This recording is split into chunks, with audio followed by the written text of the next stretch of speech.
Hi, I'm ajhoge, the author of Effortless English, Learn to Speak English Like a Native. And this is the Effortless English Show, the show that teaches you to speak English powerfully. I was standing with my knees bent in a deep stance called a horse stance. My legs were shaking. Pain shot up through my thigh muscles, the top of my legs, up into my hips and into my lower back. I was pouring sweat. Sweat was beading up on my forehead and running down my neck. My karate uniform was already wet, and the back uniform was already wet in the back and the chest from the sweat coming off of my body. I looked down at my legs, looking at them shake, vibrating. It was strange, almost like they were completely uncontrolled. I couldn't stop the shaking. It's like they had their own brain, their own mind. And my legs were quite thin, actually, because at that time I was only 13 years old. And I grit my teeth, clenched my jaw, tightened my teeth and my jaw, and just told myself mentally, silently, to keep going, don't stand up. The instructor walked back and forth, looking at us. There were probably 15 students with me, all around my age, 13, 14 years old. All of us had our knees bent. We looked like we were riding a horse. In fact, it was called a horse stance. So when you squat down, you bend your knees, actually more than 45 degrees, almost 90 degrees, like you're squatting down. Looks like you're riding a horse, except there's no horse, there's nothing supporting you, only your own leg muscles. The instructor looked at us, all of us struggling, all of us with our legs shaking. And he calmly said, reverse punches. Ichi, ni, with our legs shaking. And he calmly said, reverse punches. Ichi, ni, san, counting in Japanese. 1, 2, 3. I'll count in English, since this is an English show. With each count, we punched. We used all the power in our hips. We tried to use our exhausted legs to pop our punches out. Punch, staying in that deep stance. The instructor calmly walked around. As he came behind me, he tapped my leg a little with his hand, and he said, AJ, lower. And then he just moved on. And I already exhausted deeper, another inch into this stance. And my muscles screamed with pain and exhaustion. And he just kept counting. 4, 5, 6, 7. And each time he passed someone, he made a little comment to one of the students. More power from your hips. More snap with your punch. Deeper stance. Deeper stance. Now, all of us were sweating. It was a hot day, and we're inside this oven of a room with no air conditioning. And the teacher, Sensei Porta, we called him. Sensei is the word for teacher in Japanese, and his last name was Porta. He was a middle-aged man. In fact, when I think about it, he was probably about home. In the 3 or so years I studied with Sensei Porta, I guess it was about 2.5 years, I don't think I ever heard him shout. Never. He never shouted at anybody. And in fact, I don't think I even ever heard him really raise his voice. He kind of had a commanding voice when he wanted to, deeper stance, 1, 2, a little bit loud, but he never yelled. There was never any anger in his voice. He was always perfectly calm. It was amazing. Never seen anybody so calm. He continued counting. 8, 9, 10, 11 with each count. We continued punching. And we're all dying at this point because this is just almost like a torture. This just keeps going on and on. Eventually I look over, I see out of the corner, almost like a torture. This just keeps going on and on. Eventually I look over, I see out of the corner of my right eye, one of the students stood up. Couldn't take it anymore, needed to rest his legs. Sensei Porta never yelled, he didn't say anything, just looked at him. Kind of stared at him for a second. And the student saw that the teacher was looking at him, took a breath, and lowered himself back down into the stance again. On and on it went. And all of this lasted longer than we ever imagined we could. I mean, after all, we were just kids at this point, 12, 13, 14-year-old kids. And somehow, without yelling, fear, he managed to push us to our limit. Or perhaps I should say, he managed to get us to push ourselves to our limit.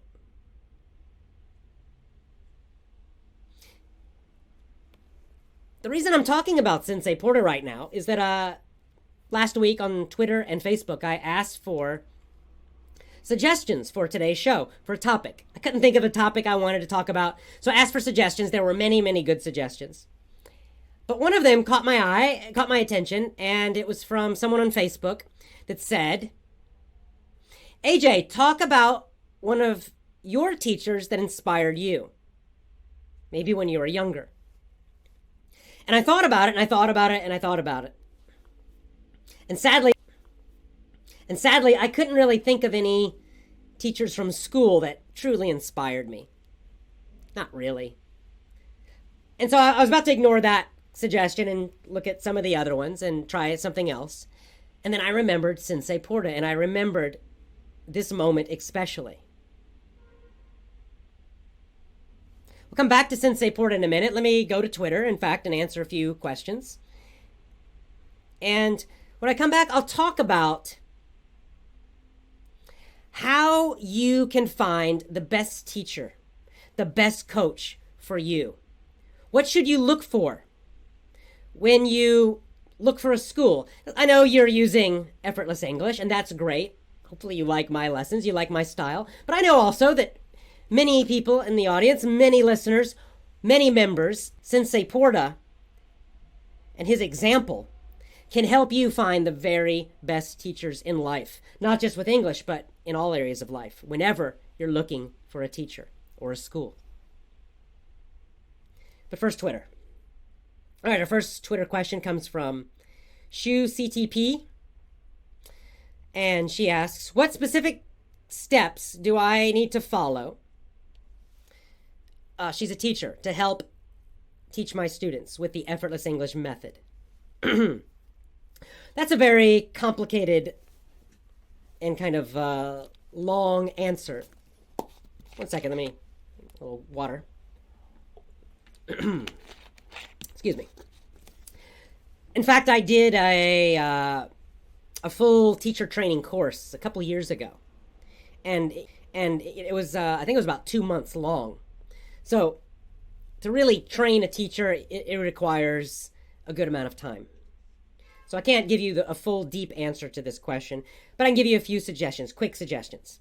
And basically what you'll see me do if you ever watch a video of mine from one of my seminars. First thing I do is I create a story, a mini story. A simple, funny little story. The story should always be easy for the students. So you have to know your own students to know what's easy for them. Then I identify maybe a couple words or phrases or grammar, something that might be a little difficult for them, that might be new for them. I teach them those new phrases with actions, with gestures, with actions. And repeat and repeat and repeat until they completely know the new phrases. After that, then I use the mini story technique. If you have my courses, if you have my lessons, then you know what that is. I tell a story asking lots of questions. And so they get even more repetition of those target new phrases. And, to tell a story, maybe it takes me 30 minutes. Depends, sometimes longer, sometimes a little shorter. And then finally, I would tell the same story again using a different point of view, changing the grammar. So if the original version of the story was in the past, then I might tell it again in the present and in the future, something like that. Those are the basic steps. Repeat every day. That's my fastest teacher training that I can give you. All right. Okay, let's see. Let's understand, but my question is, should I do... Okay, this is a common question. Noon Creative says, I listened to lesson 1 and understood the mini story, but my question is, what should I do in order to go to lesson number 2? So this is a common question I get from a lot of members who have my courses, who have my lessons. And they want to know, when should they go to the next one? So there's not suggestions, general guidelines. First of all, always repeat the audios or videos in a lesson at least 7 days in a row. 7 is the minimum. So you have lesson 1, it has several audios. So day 1, you listen to all of the audios. Even if you understand everything, even if they all seem easy, it doesn't matter. On day 2, you repeat them again. On day 3, you repeat the same ones again. Day 4, day 5, day 6, and day 7. Repeating every single lesson at least 7 times before you move to the next one. Now you might go longer. You might repeat more. 7 is the minimum. Many of our very best members, the ones that get the best results, repeat more. 10 days in a row. So even if it feels easy to you, you might repeat more just to learn more deeply. That's very helpful. It's powerful. The other reason you would go longer would be if the lesson still felt difficult to you. If after 7 days of repetition, you still felt like there were some parts you didn't automatically understand quickly, it still seemed a little fast, something like that, then repeat, keep going. Do 8 days, 9 days, 10 days, 14 days, 20 days. There's no upper limit.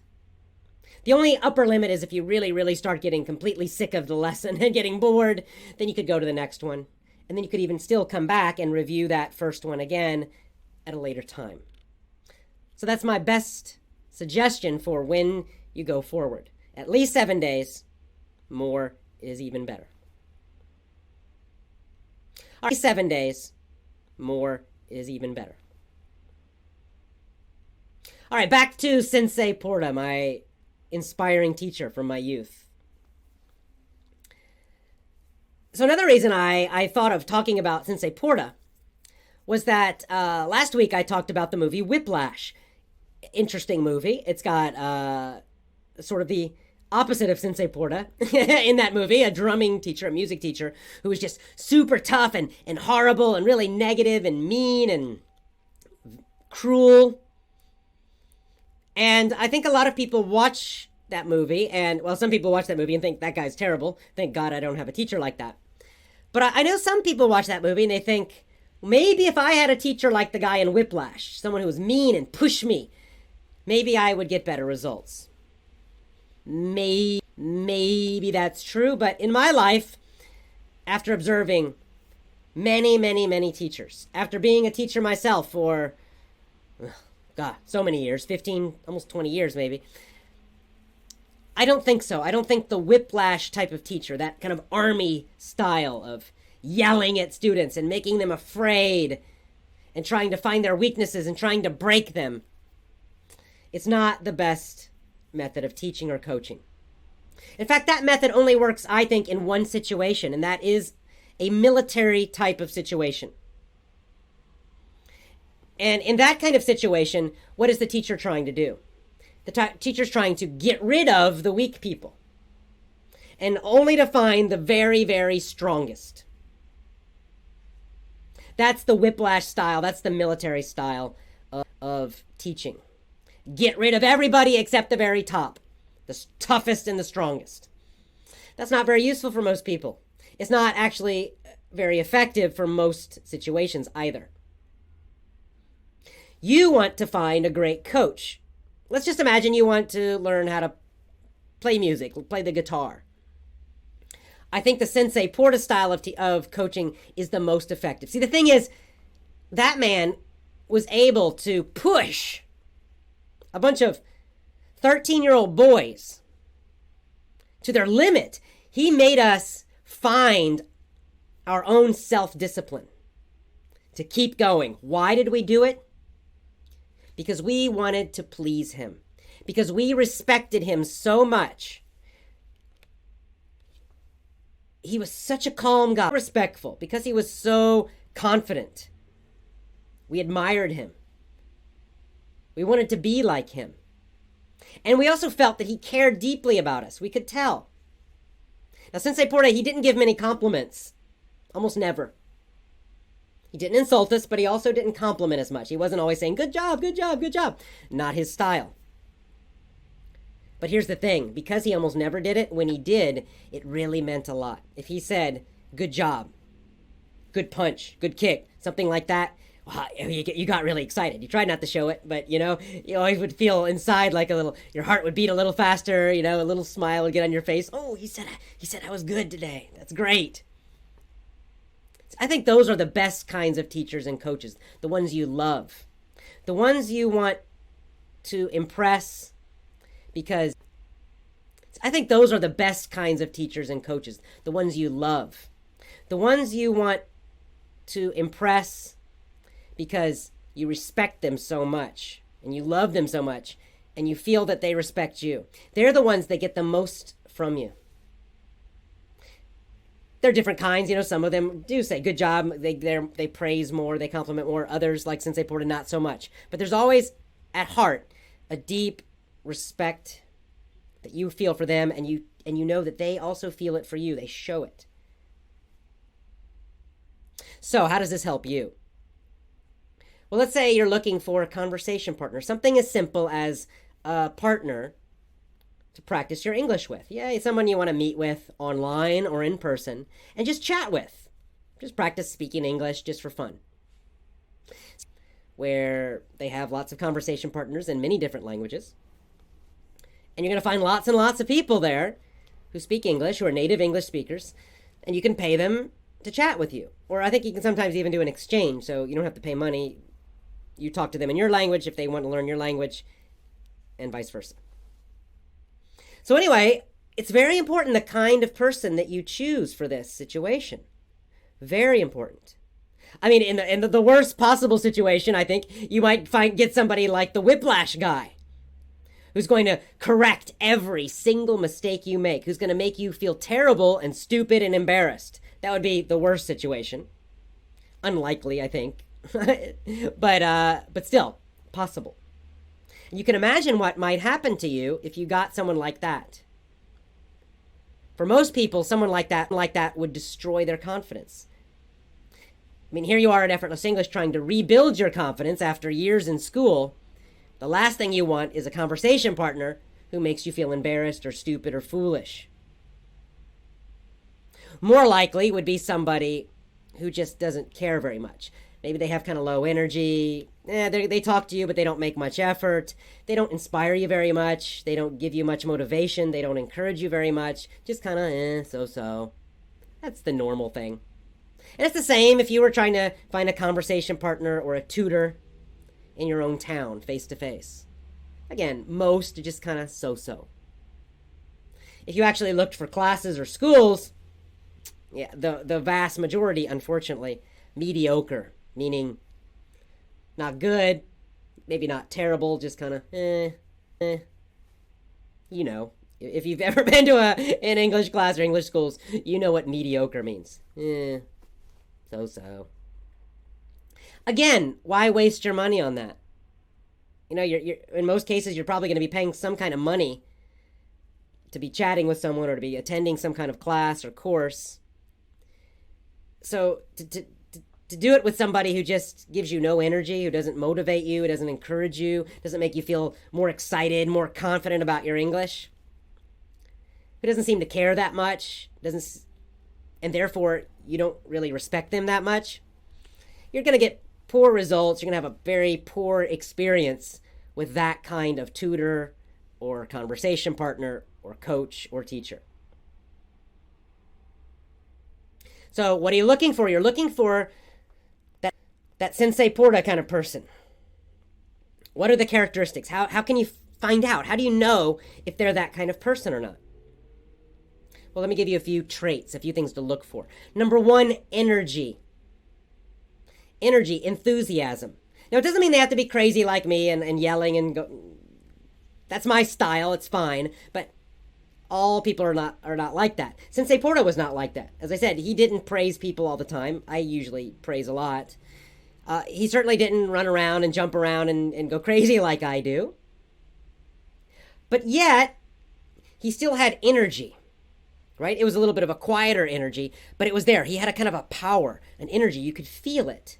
And especially if you meet people in person, even through video like this, on Skype, for example, you can feel it. So if you try, right? Do they have energy? Do they have a little bit of power? Is their voice loud, or are they talking kind of quiet? You can look at their posture, right? Sensei Porta had straight posture. His shoulders were back, right? His chin was up. He had strong eye contact. That shows energy, mental energy, emotional energy. Notice that when you're choosing a tutor or a partner. Number two, you're looking for dedication and some kind of discipline. In other words, they should care. You want to feel that they really care about what they're doing. If you're paying them any kind of money at all, even $2 an hour, you want someone who cares. How do you notice that? How do you find that out? It can be tricky, right? I mean, everyone will say they care if you ask them directly, but how do you know if they really care? Well, if you're on an online website like italki, find that out. It can be tricky, right? I mean, everyone will say they care if you ask them directly, but how do you know if they really care? Well, if you're on an online website like italki, read the profiles. You'll notice the people who don't care, they maybe write 2 sentences. They don't give you much information. That kind of shows that they don't care that much. It's not that important to them. The people who care more will give you, doesn't mean they have to write a long one, but they'll give you more information. They'll tell you more about themselves. They'll tell you how they think they can help you, for example. Be looking for that in a profile. Or if you're meeting someone face to face, again, interview them a little bit. Ask them, do you have other students? What do you do with them? How do you help your students? Be very vague and general. Oh, well, I'll just talk to you and we'll see what happens. They'll be very vague. Again, you'll be able to feel it if you're noticing. Pay attention. The ones who are committed, they tend to be a little more organized. And they'll be able to tell you clearly how they can help. They might say, look, I'm gonna give you a lot of energy. I'm just gonna chat with you about what you like.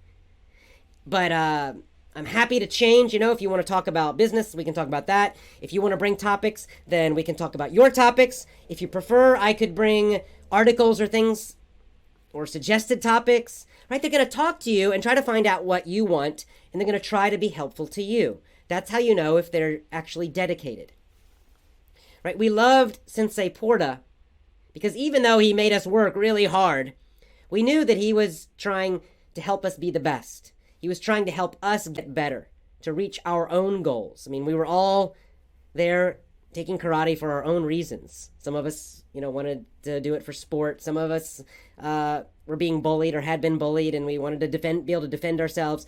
We all had our reasons, and so he was there to help us achieve our goals. So when he was tough with us, we knew it wasn't for his ego. It wasn't to make him feel like a tough guy or something. We could sense that. We could tell he was doing it to help us get stronger. And that's why we loved him. He was dedicated to helping us. So energy and dedication. And I guess the third thing I would look for would just be a personality match. In other words, their personality, their style fits you. the main thing I learned, that means they respect your time. If they show up late, 10, 15 minutes late to your meeting all the time, that's not respecting you very much. If they come and they're not prepared at all, that's not respecting you. If they come and they're hungover because they were out drinking the night before, or they're just kind of tired, that's not respecting you.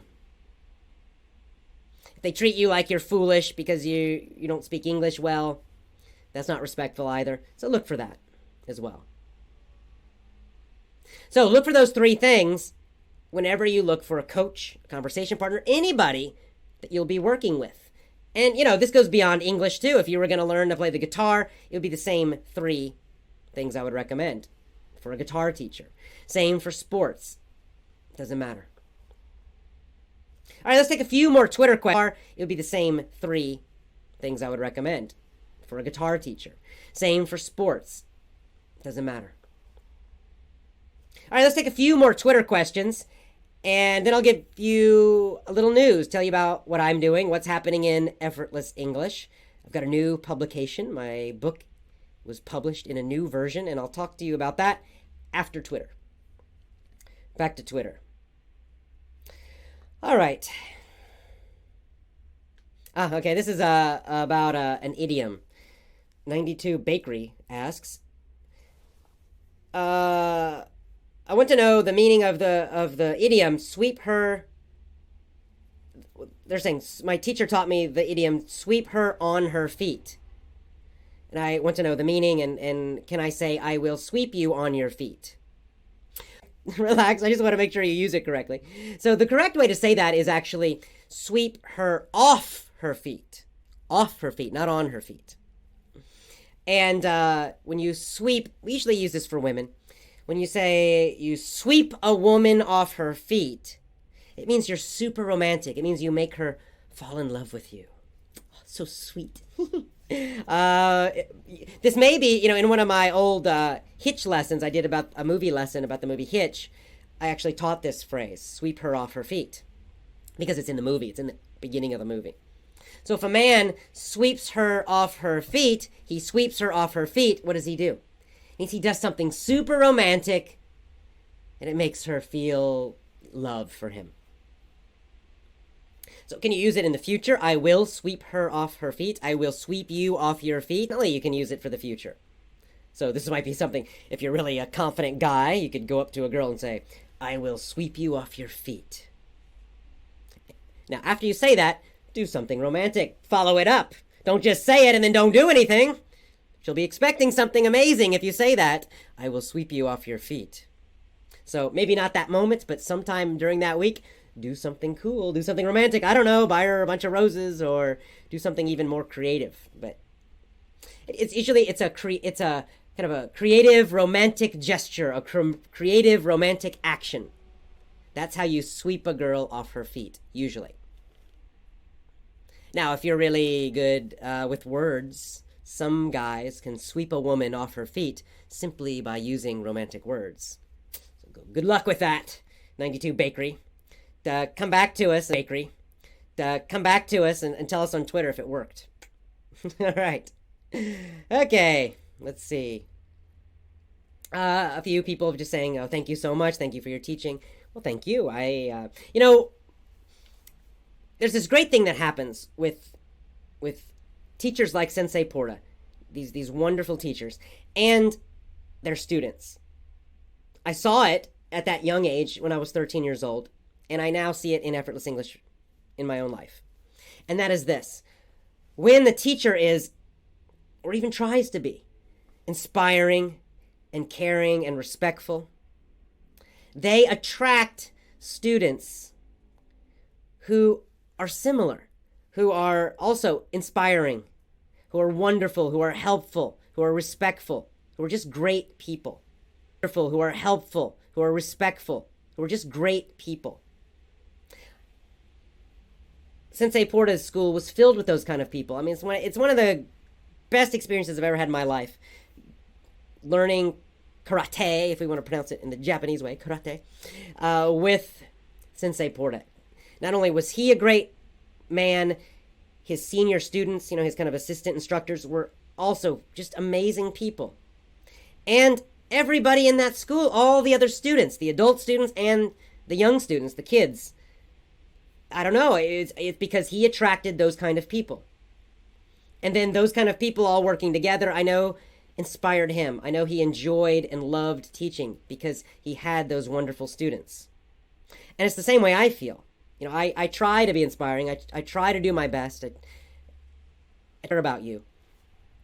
And I've noticed that our members, our Effortless English members, are also wonderful and caring and positive. And because you're so wonderful and caring and positive, and you say these wonderful things to me on Twitter and when I meet you face to face and in VIP webinars, it gives me that amazing feeling of inspiration too. You inspire me. You give me meaning. You energize me. And then, of course, I take that energy and try to give it back to you. And so you give it to me, I give it to you. It wouldn't work if it was just one way. If it was just me trying to do it all the time, I would get burned out. I couldn't keep going. And if it was you saying this stuff to me, you probably get sick of it too. But you say it to me, I say it to you. Back and forth, we're giving each other this amazing positive energy. We're inspiring each other. That's why it's a community. It's not just me. It doesn't work if it's just me. It doesn't work. And then on to the Effortless English News. Okay, let's see. If any of you... Sorry, I'm looking for one specific one here. Okay, so this is it's just a general question, but it's again, it's a common one. It's a common worry that people have. And this is the one I was looking for, and I don't know how to pronounce this Vietnamese name, so Nguyen Nguyen Bo One.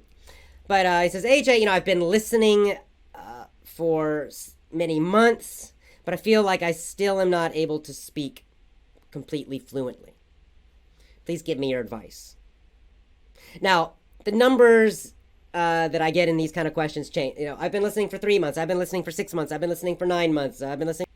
Please give me your advice. Now, the numbers that I get in these kind of questions change. I've been listening for 3 months. I've been listening for 6 months. I've been listening for 9 months. I've been listening for 4 months. So I get this kind of question very frequently. People get worried. I understand. The same thing happens in my own Spanish learning. Every now and then I kind of freak out and I get worried. Oh my God, I've been doing this for 4 months. Or I've been listening intensely for 2 months and I'm still not fluent and I don't know.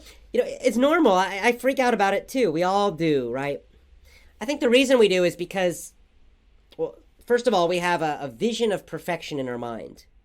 When we say fluent, many times what we really mean is perfection, perfect. I don't speak English perfectly yet, right? It's never good enough. Guess what? Struggling to say the word should, right? I messed up the pronunciation a few times. I'm a native speaker. I've been speaking English for, 45 years. I speak professionally. People pay me to come and speak. And I had trouble pronouncing the word should. So guess what? You're also going to have problems. It's with you for life. Relax about it. So that's my first bit of advice for this. The second piece of advice is that if you really have been listening intently, let's say 6 months, and 6 months is a nice general guideline. You've been listening intensely for 6 months, but you feel like you're not really getting much progress with your speaking. That is a sign that you might need to change something. Around 6 months, 6 to 9 months, I would say. Might need to change something. Around 6 months, 6 to 9 months, I would say.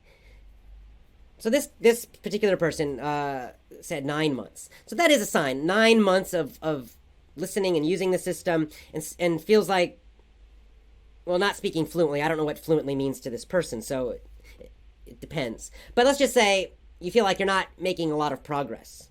That's a problem. You should be. After 6 months, you should notice some very significant progress. You should notice some big improvements in your listening and your speaking, both. Not perfection, but you should notice some big improvements. After 9, 10, 12 months, you should really notice some very big improvements. So, if not, then you're probably not quite doing things quite right. So let me give you a few suggestions to improve things. One of the common problems I see in this situation, they feel like, oh, these early lessons are too easy for me, so I want to get to the more advanced lessons.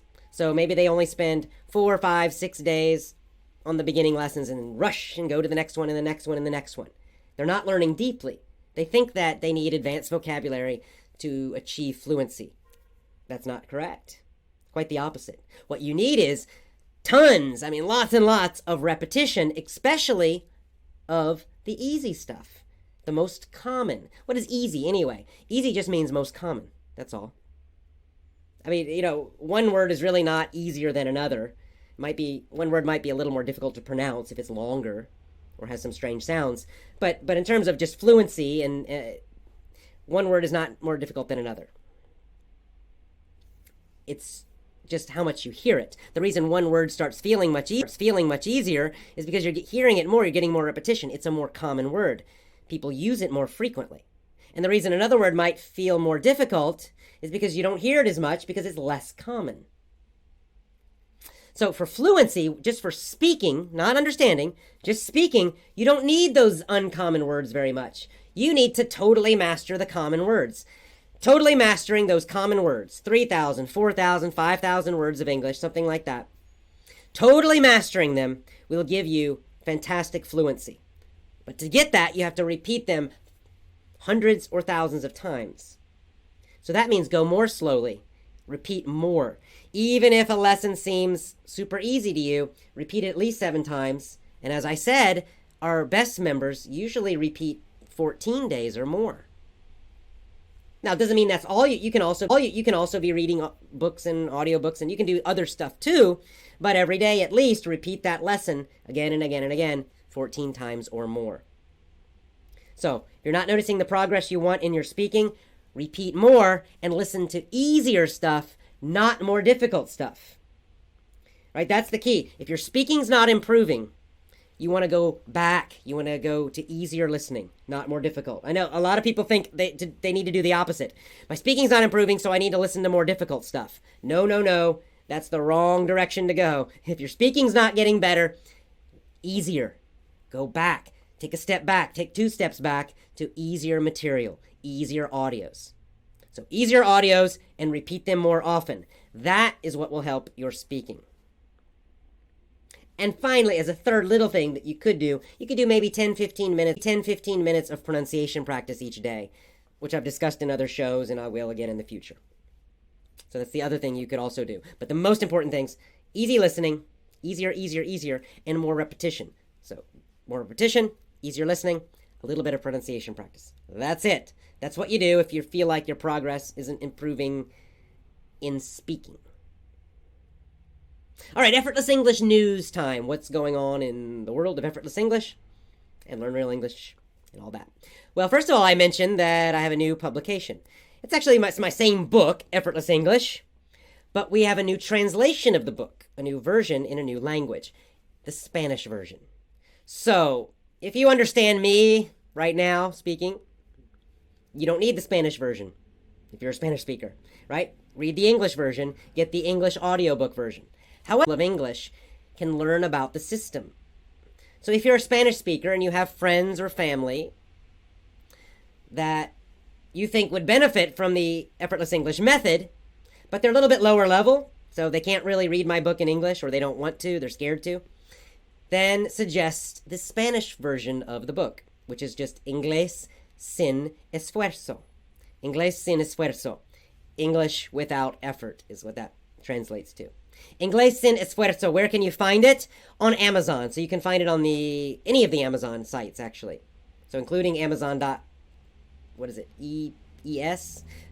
It's the Spanish Amazon. The Spanish Amazon has it, the Mexico Amazon has it, and the American and Canadian Amazon sites also have the Spanish version of the book. So I recommend that for lower level Spanish. So Amazon has it, and the American and Canadian Amazon sites also have the Spanish version of the book. So I recommend that for lower level Spanish speakers. More translations of the book are coming. So right now we have the book translated in Vietnamese. You can buy that on a Vietnamese bookseller website or at a Vietnamese bookstore in Vietnam. MC Books, they are the publishers of the Vietnamese version. Now we have the Spanish version, Inglés sin Esfuerzo, which you can get on Amazon.com, any of the Amazon sites. The next 2 translations that are coming will be Japanese and Italian. Those versions hopefully ready sometime by the end of the summer, maybe the end of the year, I don't know. More translated versions coming soon. The next, the end of the summer. So I'm going to San Francisco next, flying out to San Francisco. So our next Effortless English show will be from San Francisco. And in fact, I'll be in San Francisco for a month or so. Then we'll be going to Spain. During the month of May, kind of end of April through May, there will be no Effortless English shows. Oh. Why? Because I'll be hiking, I'll be walking the Camino de Santiago. It's a long hiking path in northern Spain. I'll be doing that with Joe Weiss of Learn Real English. But I'll have some cool pictures to share after that amazing trip. So when I pick back up with the shows in June, I'll do at least one show about the Camino and the Camino experience. But we have a few more shows before that happens. So the next show in a week or 2 will be from San Francisco, California, the Camino experience. But we have a few more shows before that happens. So the next show in a week or 2 will be from San Francisco, California, USA. And that's all. As usual, go to effortlessenglishclub.com to learn more about my courses or my book. See you next time. Have a great day. Bye for now.